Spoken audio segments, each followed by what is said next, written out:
lives. And now more than ever, we're looking to the media for information, updates, and at times guidance. Liz Deep-Jones is an established journalist, television presenter, media commentator, author, and public speaker. She was the executive producer of SBS TV's first locally produced national in-language news and current affairs program, and produced the Deadly Awards, an annual celebration of Aboriginal and Torres Strait Islander achievements in music, sport, entertainment, and community. As an on-air TV journalist for sport, news, and current affairs, Liz interviewed the likes of the Dalai Lama, the political leader of Tibet, former PM of Australia, Mr. Kevin Rudd, Olympians Ian Thorpe and Kathy Freeman, and tennis stars Roger Federer and Serena Williams. Very extensive list there. An Australia Day and UNICEF ambassador, Liz regularly demonstrates a passion for sport and human rights, travelling across the country to talk to our rich, inclusive society and how everyone benefits from this. So Liz joins the ECCO Think Tank today to discuss how sport, business and not-for-profits can engage and benefit from media coverage during and beyond the crisis. So Liz, thank you very much for joining us. That's a pleasure. Thank you so much, Glenn. I'm really honoured to be a part of this today, and thank you to everyone at the Brand Builders. Excellent, thank you. And you really do bring such a unique perspective from your media and social impact background. So we're really looking forward to having a chat with you today. Thank you so much. So let's jump straight in.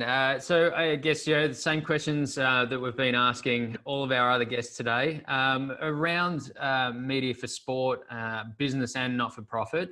What are the current opportunities that you're seeing in that media space? I think, look, there are always opportunities, especially now. I think that it's really important that, all the different organisations, I think with sport, business and not-for-profits, it's an opportunity for them to actually work together and create good partnerships and also better storytelling. I think in this atmosphere at the moment, it's really important that they sorry, I've just lost my train of thought just for a second. That's okay. I think that in journalism it's changed a lot in the landscape, and I think what's happening, the internet's taken over, social media, and I'm thinking, I feel that there's a lot more emphasis on building your brand on social media and getting greater coverage through that avenue. It's very difficult at the moment with, all the major networks. It's very hard to get, I suppose, leverage with them.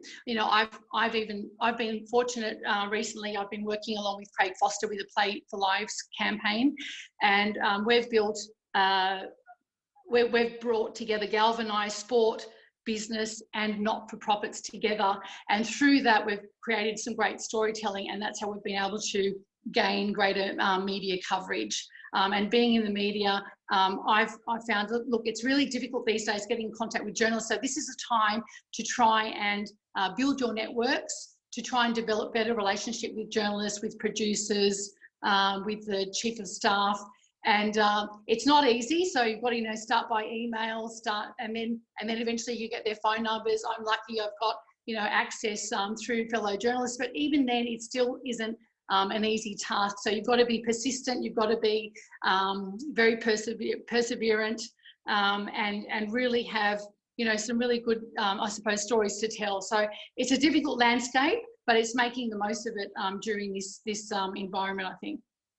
Yeah, definitely. And I guess for anyone that's been following Craig with the Game Over campaign and the Play for Lives campaign, the social media content that's been put out around that has been fantastic, and and is obviously growing and gaining a lot of momentum as well. And I guess on that as well, for me, when I'm mentoring a lot of athletes and doing a lot of work with athletes, and even for me, growing my own brand and communicating my own brand, there's this really neat opportunity at the moment to appear on podcasts, because it seems that everyone's got this free time, everyone's working from home, and it's right. I've always wanted to start a podcast. I'm going to start a podcast. So one of the things that I've always said to the athletes that I'm working with is to reach out, find a couple of podcasts that relate to your sport or relate to something that you're passionate about, and reach out and offer to share your message and share your story through that. And yeah, I think for every no, there's always a yes waiting around the corner, and that might be that one that just elevates elevates your brand and gets your story out there as well. Yeah, I believe that too. You've got to be fearless. You've got to take risks. And like you said, you've always got to ask. I think you also look at, who you are, who your target audience is, who your market is, what's your message, what's the story you're telling, why are you telling this story, why are people going to find it interesting, and who, I suppose, where is your company or your brand best suited?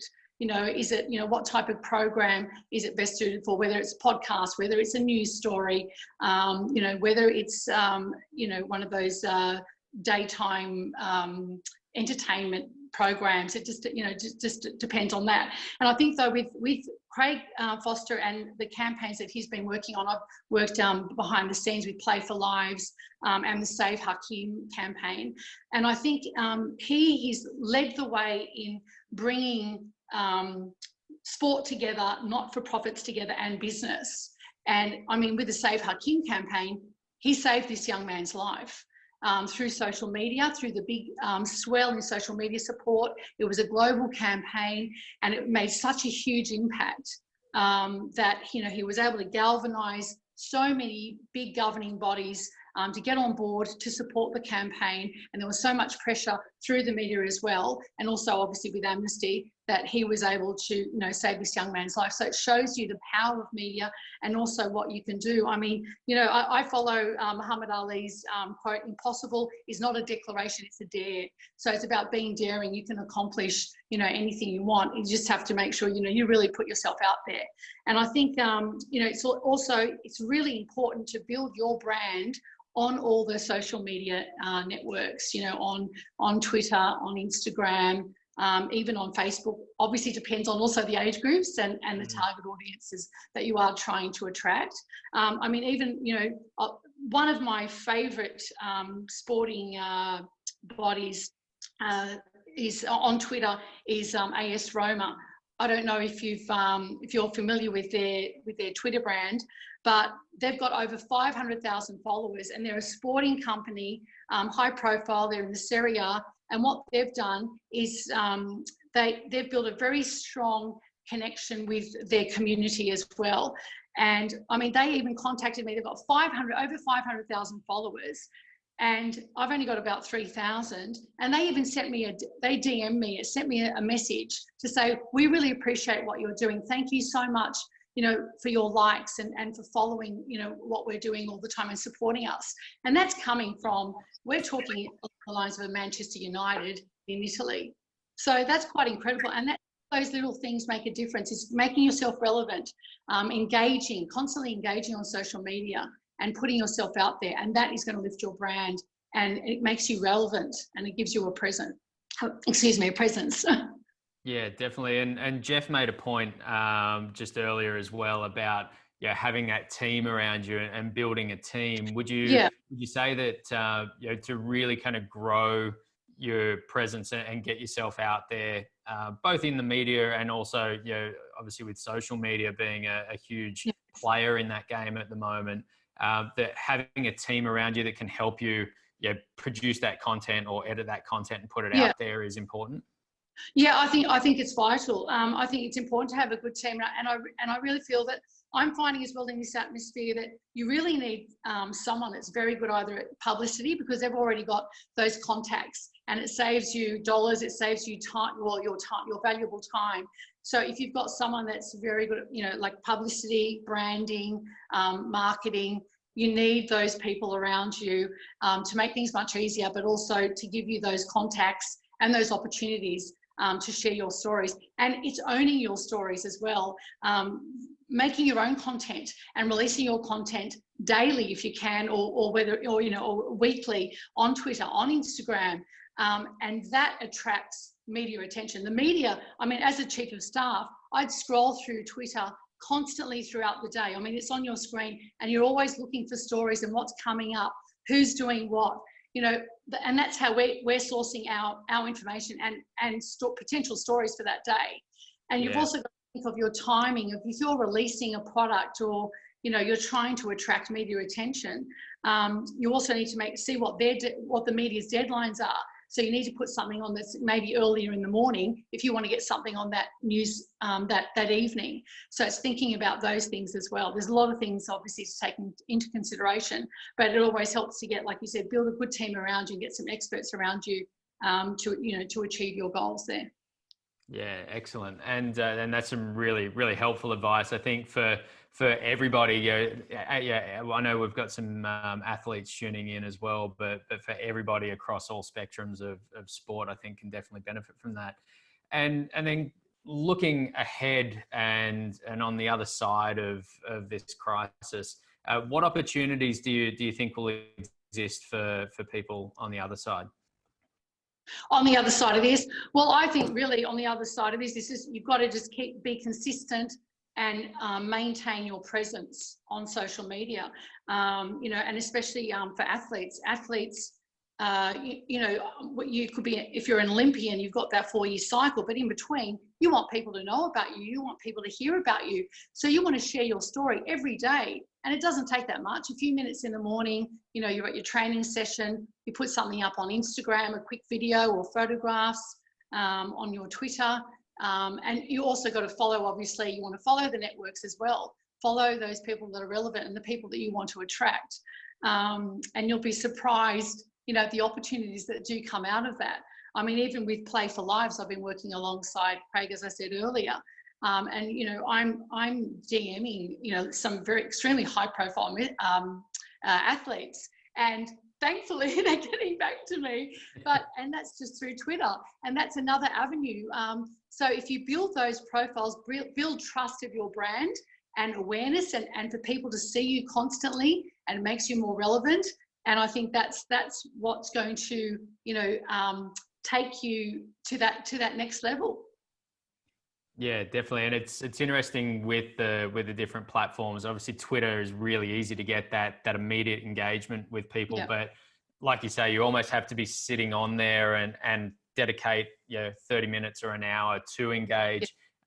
Yep. LinkedIn, I'm a huge fan of LinkedIn as well, because at the moment it's still very organic, that reach and that engagement, where obviously Facebook and Instagram does come down, I guess, a lot more to how often you post and the times that you post, and trying to capture that market. So definitely having a strategy in place is the key to it all, isn't it?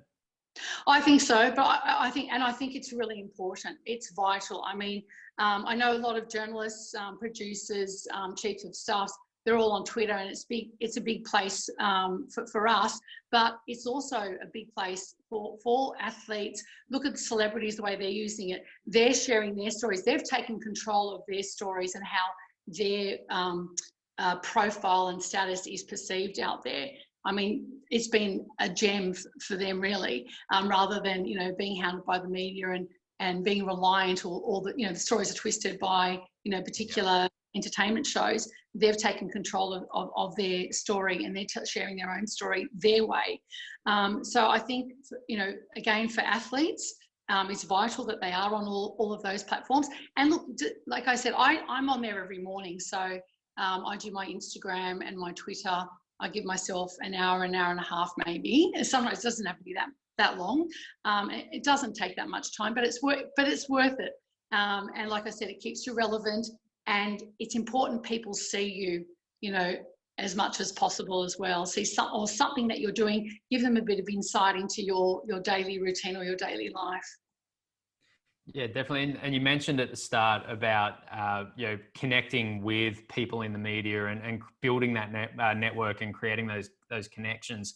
Would you say almost, because there's, especially with emails these days, it's very, very easy to have an email lost, and our inbox, if it's anything like mine, just fills up really, really quickly. Would you say that almost using social media as that first point of contact to reach out to the networks and the journalists? Yes, definitely. Look, when I'm at work in journalist mode, you get hundreds and hundreds of emails, and really we've got such tight deadlines. We'll scroll through really quickly, and most of them, you never really respond to any of them. And it's just one or two that you might think, okay, this is our news story for the day. This is what we're going to chase, and we're onto it straight away. So if you really want to get attention, you have to go further than the email. If you can get a phone number, that's even better. But even then, people don't want to talk. It's more, texting, but Twitter, DM. If you've got something, they obviously have to follow you as well. But you have to go along those other avenues. But you need to just build those relationships. And I had that recently with just yesterday actually. Fozzie and I, Craig Foster and I, through Play for Lives program, held a huge event out at the Lakemba Mosque, and we were preparing 200 hampers for people in need. And I was trying to get media there, and I contacted all the networks, a lot of people that I knew, hardly any of them got back to me. And it was only because one of my mates at SBS, I hounded him right up until 5-10 minutes before we were about to go. And even after that, I was on the phone to him and got him out there. And luckily also, he only came out because we had some sponsors. That's the other thing, the power of athletes, power of sport. It's because, and celebrity.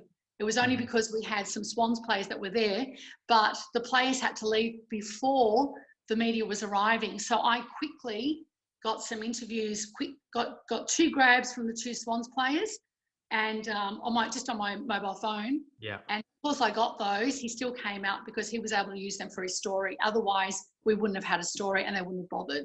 So we had a story that went to air last night on national television. And it was only because, not to say, well, it was because of me, but if I didn't get those grabs from the Swans players, it wouldn't have happened. Yeah, so, definitely own it. And I think, it's some really good advice there too, that if you are trying to engage that, some media coverage, capturing some of that footage yourself and almost doing the groundwork for them, but getting it still, enough. It's almost like dangling the carrot for them, isn't it? Yeah, exactly. Dangling the carrot, make it easy for them. I mean, with this event, we had everybody in place, but you just have to make it, don't complicate things, keep it simple, have your talent ready, have very good talent ready that are articulate and ready to go. As soon as the crew arrived, I organised the talent, got them quickly, and when they were finished, I'd run, get the next one. And you don't have to make a big hoo-ha. You don't have to, have someone there mediating, a big conference. As media, we just want to talk to the talent one-on-one and get out and ask our own questions. And plus, really, they like to film their own stuff as well.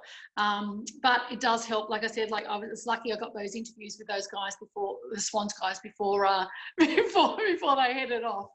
So it's just being organised and just making it simple, and also a good location helps as well. If you've got pretty pictures, we're always looking for pretty pictures for television, especially obviously. Yeah, definitely. And I guess as we've asked our previous guest today as well, on a personal level, what have you found a new passion, created a new opportunity for yourself, or have like obviously Jeff before and Tom, they've been too busy to do anything else? Yeah. But, Oh, yes. I always follow my passion in everything I do. So I'm loving what I'm doing at the moment. I mean, I'm working on another novel, and I exercise. I train every single morning, but I'm very passionate about working on the Play for Lives campaign, where we're galvanising the sporting community to make a difference for those in need. So I'm loving the volunteering, and I'm utilising my media skills to help us get media coverage. And that's just to raise awareness. And also we're promoting inclusiveness. We're promoting, that we can all make a difference. It doesn't matter who you are, where you're from. We're all in this together, especially at this time. A lot of people are suffering. A lot of people, if you want to look at, where they're middle class, people have lost their jobs and they're struggling. So we're reaching out to anyone and everyone. And I'm really enjoying that connection with community and working along with sports stars, like the Sydney Swans and Sydney FC, a lot of the great, they've made a lot of time to come together with us and assist and work with us in a community, on a community level. So I'm actually really enjoying this time at the moment. I'm loving it. But for someone that's also an author, authors are used to being isolated as well. Yeah. But I do prefer to work from my local cafe, which I'm hoping will open very soon. I'm desperate for it. Yeah, Definitely. Well, Liz, that brings us to an end of our time today. Sorry to cut you short. I've been really enjoying having a chat to you. So again, thank you very much for your time and providing your insights and sharing some stories for everybody. That's right. It's a great pleasure, Glenn. I really appreciate it. Thank you so much for your time as well. Thanks, Liz. Thank you.